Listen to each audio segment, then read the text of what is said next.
Tá muito calor aí assim? Isso. Complicado, né? Vou tentar agilizar minha fala, porque depois nós vamos para as salas, aí fica mais tranquilo, tá bom? Então, pessoal, nós retomamos no encontro passado, aquele material das orientações em relação a eixo, tema gerador, eixo, tema gerador não, entre palavra geradora e projeto. Hoje eu estou meio desorientada, gente. Palavra geradora e tema gerador. Por quê? Porque vocês ficaram de fazer a leitura do material que era apresentação de slides do começo atual. Que era para a gente começar, para a gente fazer a discussão sobre o capítulo 3 do Pedagogia do Oprimido. Não é isso? Então, no capítulo 3 do Pedagogia do Oprimido, nós temos, ora ele trabalha com palavra geradora, ora com tema gerador. Então, em função disso, eu tinha preparado esse material para que a gente fosse organizando, né, e discutindo, considerando o que está ali no capítulo 3. Quando ele trata de tema gerador, ele nos diz que são assuntos da realidade concreta. Quem está trabalhando tema enquanto assunto da realidade concreta, seja de um eixo, seja de um projeto de ensino-aprendizagem, eles também trabalham como tema com o assunto da realidade concreta. O que vai ter de diferença nos dois casos, no do eixo e do tema do eixo temático e do projeto de ensino-aprendizagem? O projeto de ensino-aprendizagem, ele também vem de um diagnóstico, o tema da realidade concreta, ou seja, tem que vir da escuta aos sujeitos educandos, na articulação, né, com o educador para selecionar qual é esse tema.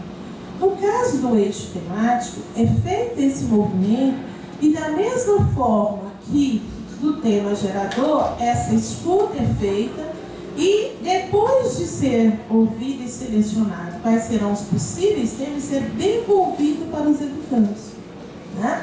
Essa é uma das primeiras diferenças que existem entre projeto e o eixo temático, e também com o tema gerador. Com a diferença que, se for um tema gerador, além de ser um assunto da realidade concreta, esse tema é sempre um problema. No caso do projeto de ensino-aprendizagem do eixo, isto não tem diferença, pode ser um problema ou não, ok? Bom, e ele é gerador porque ele vai se desdobrar em diversos subtemas, que podem ser também denominados, né? Quando a gente tem um tema, a gente tem subtemas ou também, né? Nós falamos sempre, no projeto, a gente tem projetos e dentro dele você tem ali, né, vários aspectos que são desenvolvidos e depois desses aspectos você entra com os conteúdos específicos que se relacionam, né, àqueles aspectos. No caso do tema gerador, eles colocam a povo a sua situação existencial concreta, presente, como um problema que desafia e fazendo-lhe exige uma resposta não só no nível intelectual, mas no nível da ação. Ao dizer isso, também isso se reporta ao trabalho com o eixo. Qual é a única diferença em relação ao tema gerador? Não é um problema. Mas todas as outras questões são relacionadas ao eixo temático, né, que difere do tema gerador. Tem que ser uma característica universal, não pode ser um tema somente vinculado a uma única pessoa, a um único aspecto, né, naquele grupo com o qual nós estamos vivendo. Um tema de época, e não um tema de 1900 antigamente, atual, né, que realmente seja das demandas daquele grupo, que contemple a realidade socioeconômica, traga a perspectiva dialética, né? Nós vamos estar sempre trabalhando os pares dialéticos aí, que articule temas da vida e o conhecimento historicamente acumulado. Para isso, em todo o tempo, seja desde o momento em que nós estamos fazendo a escuta e o registro dessa escuta, Até o momento que nós estamos lá na sala de aula desenvolvendo a aula em si, nós precisamos fazer esse movimento de escuta da realidade, acesso ao conhecimento sistematizado, a aplicação desse conhecimento e o retorno à realidade. É sempre assim. Então, esse é um movimento fundamental. Quando eu estou organizando o eixo temático, quando eu estou organizando o tema de um projeto de ensino-aprendizagem, ele necessariamente parte dessa escuta. Nós vamos eleger qual é o tema e, a partir desse tema, nós vamos selecionar quais são os conhecimentos que se fazem necessários dominar, né? E aqui é importante distinguir o que tem do tema da palavra geradora. A palavra também advém da realidade concreta, né? Paulo Freire, inicialmente, ele dizia que na alfabetização deveria se trabalhar com palavras geradoras e na pós-alfabetização com temas geradores. Nas obras posteriores, né, inclusive em Pedagogia do Oprimido e em obras posteriores, nós vamos ter depois sendo retomado isso, a importância do ato de ler, né?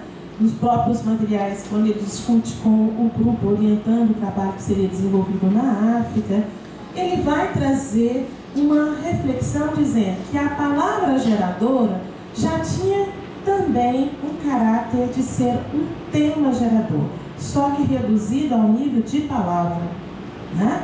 E não de uma expressão, tá? Mas era também, ele continha em si um tema gerador. Então, ele é geradora porque é uma palavra que vai se desdobrar em diversas outras que se constituem em estímulo intelectual e afetivo. Para ele, as palavras geradoras são grávidas de mundo. Lembram situações existenciais da realidade e da vida dos educandos. Elas são retiradas exatamente dessa escuta, né? Por quê? Porque são palavras que tenham sentido e significado para esses sujeitos. Eu vou ensinar a ler e escrever, sim, mas vou ensinar a ler e escrever com algo que para o meu aluno é significativo. Ao fazer isso, eu já tenho mais de meio caminho andado nesse processo de alfabetização, que seja um processo que fique, que permaneça. Porque aquilo que é significativo, você acaba se desdobrando, né, para realmente conseguir aprender. Bom, quais são as características? Contempla a realidade socioeconômica dos educandos, expressa os interesses, necessidades, problemas, são palavras concretas, porque a gente tem que representá-las, chega um momento que vai ter a representação dessas palavras, articulam temas da vida e o conhecimento historicamente acumulado. Então, o conhecimento, os saberes prévios dos educandos vão estar sempre sendo relacionados com os conhecimentos historicamente acumulados. Para que esse movimento aconteça, a pesquisa é fundamental. E o registro e a sistematização, como a gente já viu. E aqui eu vou fazer um paralelo. Na construção da rede temática, tem a rede temática aí do eixo, do tema, do projeto, né? Do projeto de ensino-aprendizagem. Todos perpassam pelo diagnóstico da realidade local. Não tem outra forma, né? Porque se eu parto da realidade dos educandos, da escuta aos educandos, ninguém tem bolinha de cristal a não ser fazendo esse diagnóstico. Agora, o diagnóstico, eu preciso colher não só os dados quantitativos, mas dados qualitativos. Alguns diagnósticos que chegaram até nós, quando nós fomos analisados, o que a gente percebeu?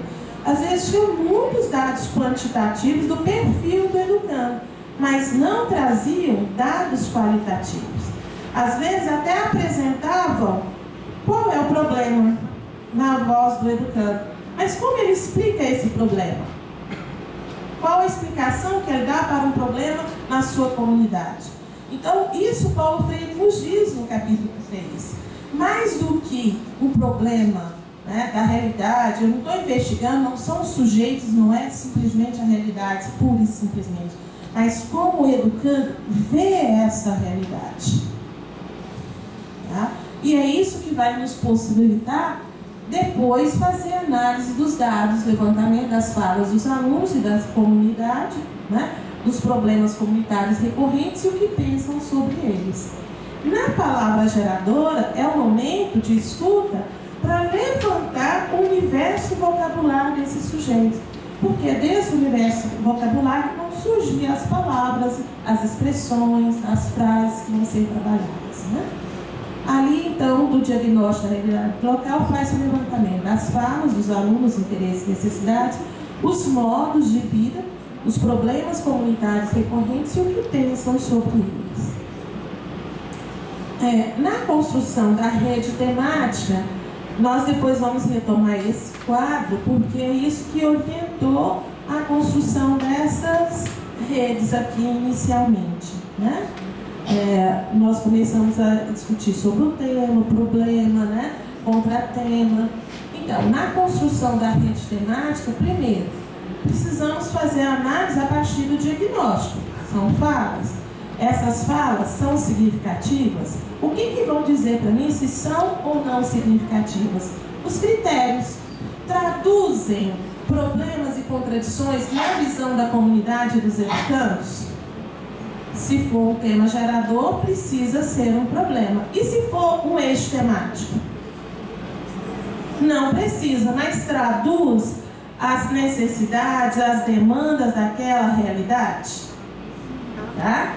Então, as falas têm que explicitar isso, explicações que os educadores também não concordem, ou concordem parcialmente. Porque se for uma explicação dada à realidade que eu concordo plenamente, o que eu vou interferir para mudar? Nada. Né? Eu só vou interferir para mudar se tiver um equívoco nessa explicação, se a explicação for incompleta, né? Então é nesse sentido que precisa desse processo. A problematização das falas selecionadas nos vários planos, o nível local, micro, macro e retorno ao local para intervir, e onde os educadores indagam as falas explicitando quais são os conflitos presentes na visão de mundo dos educantes. Isso depois a gente vai ver com mais vagar. A seleção da fala síntese, se o próprio grupo trouxe e é possível uma expressão, uma frase que traduza tudo aquilo, né, das frases anteriores, ou pela análise uma frase que não só seja significativa em síntese, que consiga agregar todas as demais, mas que tem que trazer exatamente o olhar dos sujeitos, porque o tema ele é um problema sob o olhar de quem? Dos educandos. Ou ele é um assunto da realidade sob o olhar de quem? Dos educandos, não é do educador ainda. O tema. Agora, o contratema é o olhar do educador. O que eu espero, né, chegar ao final com esse olhar e com o trabalho que vai sendo desenvolvido. Ok? Bom, já na palavra geradora é feito o quê? A seleção das palavras do universo vocabulário pesquisado. E aí nós vamos ter 3 grandes critérios. O primeiro esta é uma palavra que tem riqueza sintática, riqueza fonêmica. As palavras devem conter, portanto, o maior número de fonemas da língua materna, contemplar, né, com o menor número possível de palavras, todos os fonemas, tá? Trazer o grau de dificuldades fonéticas, né, cujas palavras escolhidas deveriam corresponder a essas dificuldades colocadas numa sequência gradativa. Quando a gente fala de uma sequência gradativa, é importante a gente perceber o seguinte: para Paulo Freire, não significa que eu vou trabalhar primeiro só as palavras que a gente chama de sílabas simples, para depois entrar nas sílabas complexas. Depende do grau de interesse daquele grupo. De repente eu posso pegar uma palavra, por exemplo, trabalho, que é considerada uma palavra complexa, né, porque ela tem o tá e o ra, né? Ela tem o lhó, e se é a primeira palavra, se for do interesse do grupo. Tá? Então, esse é o movimento que a gente faz de seleção mas que eu não fico amarradinho e preso em função às dificuldades que eu posso apresentar no final. Depende também da demanda do próprio grupo. Tá? O critério semântico precisam ser palavras que tenham maior ou menor intensidade, incluindo a palavra ser, que designa, né? Maior ou menor adequação entre a palavra e ser designado. E o critério pragmático, olha, devem conter um forte entrosamento entre a realidade socioeconômica, cultural e política e proporcionar análise crítica dessa realidade. Portanto, deve conter um maior teor de conscientização. Então, é uma palavra que não só ensine a ler a palavra, mas ler o mundo. Ler a realidade social onde esse sujeito está inserido. É por isso que Paulo Freire falava, né, de palavras grávidas de mundo, tá? Que tem sentido e significado, mas que possibilitam analisar a realidade de forma crítica. Então, não são quaisquer palavras nesse trabalho, né? E a outra diferença na construção da rede temática é que dentro da construção da rede nós vamos ter, no caso do eixo do tema gerador, a devolução à comunidade dos pré-temas. É o momento de confirmar se o pré-tema selecionado é significativo e necessário àquela comunidade. E a própria sequência sendo definida junto com a comunidade. No caso do projeto de ensino-aprendizagem, a devolutiva é feita aos alunos, né? No próprio processo de discussão, e não necessariamente precisaríamos de uma plenária, de alguma coisa, né, para uma resolução mais ampliada. Tá? No caso da palavra geradora, esse é o momento da criação e representação de situações existenciais, porque selecionar a palavra de acordo com aqueles critérios, já passamos para o momento da representação da palavra através de situações existenciais. Por isso que um dos critérios anteriores em relação à palavra geradora é essa relação da designação da palavra na relação com o mundo, com a realidade concreta. Porque depois eu preciso representá-la, seja através de desenho, seja através de um teatro, de uma música, né? Mas precisa ter essa representação. E, posteriormente, a criação de fichas roteiros com perguntas e problematizações que auxiliam nos debates. A ficha roteiro é um momento realmente de um detalhamento do trabalho, em que as perguntas vão direcionando todo o debate dentro, no caso específico, na década de 60, dos círculos de cultura. E, no nosso caso, nas salas de aula. Né? Bom, na rede temática, ainda feita a devolutiva, escolhido o tema gerador, que é sempre a tese de partida, o problema, nós vamos, é o momento de, junto com os professores, coordenadores, né, o grupo, vai então pensar na construção do contratema. Se eu tenho isso como um problema, o que nós queremos, através do processo de ensino-aprendizagem, atingir? Portanto, né, considerando tanto a perspectiva dos educandos quanto dos educadores, vamos levantar quais são as necessidades, saberes e conteúdos para a verticalização e superação do tema, levantando as informações, os conceitos a serem trabalhados por diferentes áreas e, finalmente, o objetivo final do processo, o ponto de chegada, que é sempre o contratema, né? Porque o contratema é a antítese, tá? Aquele problema que nós estamos trabalhando. Bom, na construção da rede, o próximo passo é definir quais são os conhecimentos e conceitos a serem trabalhados, né? Os professores vão desdobrar em subtemas os conhecimentos, conceitos, conteúdos, né, que se fazem necessários trabalhar com cada um dos alunos, definindo do âmbito local, micro, macro, e estabelecendo a sequência programática e a visão geral do tema. Quais são os seus subtemas, qual é o desdobramento disso, quem vai trabalhar com quem, cada área, onde cada um entra, né? Definir então qual vai ser o programa de acordo com o que está posto, né, a partir do olhar do educando. É assim que se concretiza aquilo que o Paulo Freire diz, que o diálogo inicia não quando eu vou discutir na sala de aula os saberes, os conhecimentos, mas inicia-se na busca do conteúdo programático. O que ensinar? Depois, como ensinar, lógico, né? Na construção das palavras geradoras, nós temos a ficha de descoberta. Lembra que houve a problematização e agora as fichas com as famílias fonêmicas das palavras geradoras decompostas em sílabas, mecanismos de formação vocabular, combinação de fonemas, criação de palavras, frases, textos, né? O que não significa que eles, desde o início, não trabalhassem com textos. Pelo contrário, né? Por quê? Porque a leitura de mundo era fundamental nesse trabalho, né? Fechamos. Então aqui a gente tem... Tá bom.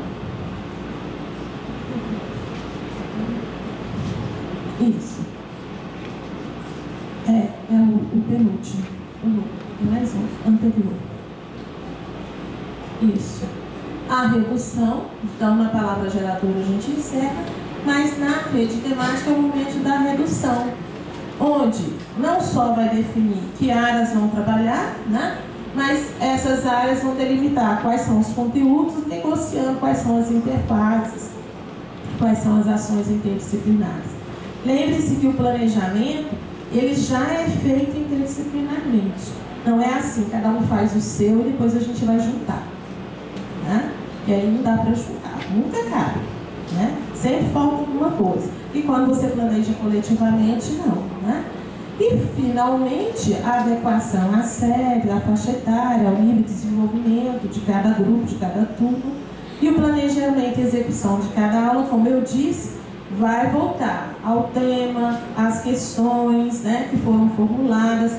Então, o estudo da realidade, o aprofundamento teórico e organização do conhecimento e o plano de ação e aplicação na realidade. Foi com base nesse material que o grupo... Foi com base nesse material que nós propusemos... deixa eu ver se está aberto aqui.